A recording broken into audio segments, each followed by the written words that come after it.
Olga, Tatiana, Maria, Anastasia, and Alexei were the 5 children of the last Tsar of Russia, Nicholas II, and his wife, Alexandra Feodrovna.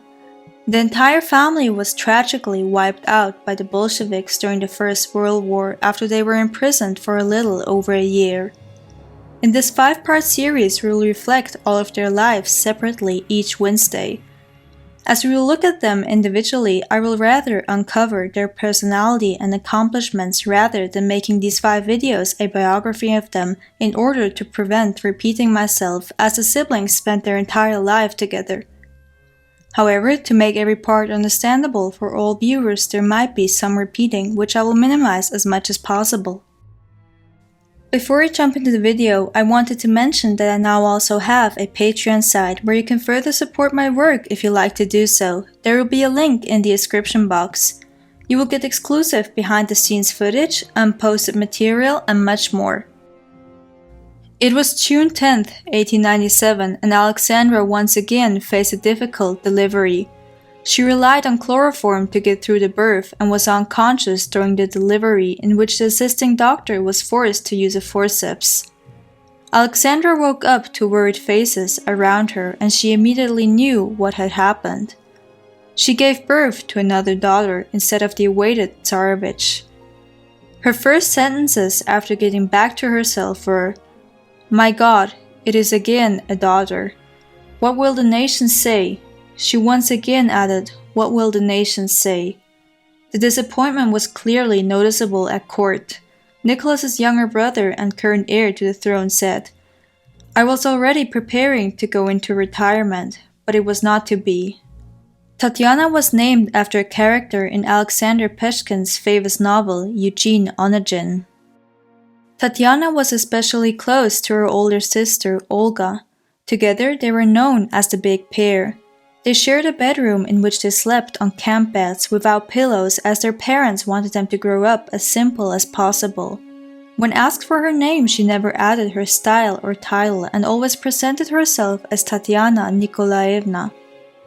She once even kicked her lady-in-waiting for calling her by her style, "Your Imperial Highness," and responded, "Are you crazy to speak to me like that?" Tatiana is said to have resembled her mother the most, not only with her look, but also with her character. Just like Alexandra, Tatiana was deeply religious and always had a Bible with her to read. She studied theology and struggled with the meaning of good and evil, sorrow and forgiveness, and man's destiny on earth. She also inherited her mother's serious and ardent nature. Alexandra doted on Tatiana and is said to have been Alexandra's favorite daughter, although she loved all of them equally. Tatiana, who in her family sometimes was called Tanechka, was a natural leader, and so at around 15 she was given the rank of honorary colonel and was assigned a regiment of soldiers. Together with her older sister Olga, she inspected the soldiers often. She was heavily patriotic and anti-German. On one occasion, after Tatiana made some negative remarks about the Germans, she had to apologize to her mother as Alexandra was German and born there. Tatiana and all of her sisters grew up far away from public life, behind the walls of their mighty palaces. No wonder none of them knew how life really worked. Tatiana was shocked to hear that her governess earned money for taking care of her.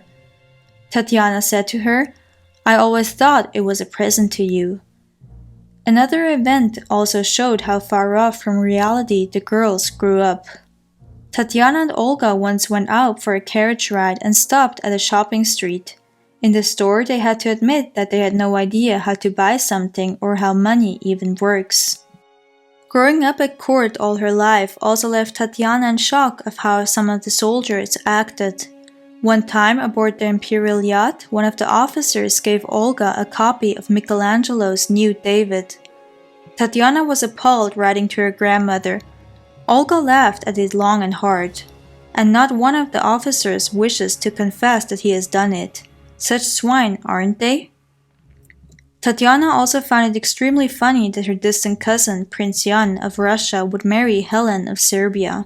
She wrote to her sister Olga, "How funny if they might have children. Can she kiss him? What fool, fie." Some viewed Tatiana as the most beautiful out of the four Grand Duchesses. She was tall, slender, elegant, and taller than her sisters. Tatiana had dark hair, a pale complexion, and light brown eyes. Some people even describe her beauty as mystical, and this was known around the other European courts. Serbian King Peter I wanted Tatiana as a bride for his younger son, Prince Alexander. Tatiana was especially interested in fashion and looked good in every clothing piece. She was talented in embroidery and crocheting and was also a sensational hairdresser, and could do her mother's hair as well as a professional. In 1911, Tatiana and her older sister Olga visited the Kiev Opera House with their father Nicholas. Sadly, they had to witness the assassination on Government Minister Pyotr Stolypin. Both sisters were left traumatized and had trouble sleeping that very night. At the outbreak of World War I, Tatiana and Olga, together with their mother, became Red Cross nurses. They cared for the wounded soldiers in a private hospital. Tatiana was entirely devoted towards her work as a nurse and was named patron of a war aid committee called Tatiana Committee. Tatiana often felt like her work as a nurse wasn't enough while Russian men were fiercely fighting at the fronts. While working as a nurse, Tatiana fell in love for the first time with an officer named Dmitry Yakovlevich Malama.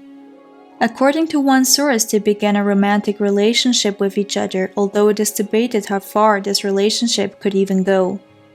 Dmitry gifted Tatiana a French bulldog which she named Ortipo.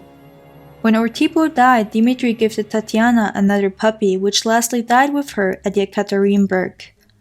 Dmitry visited the family in 1916 and he left an impression on the Tsarina, who thought of him as the perfect son-in-law.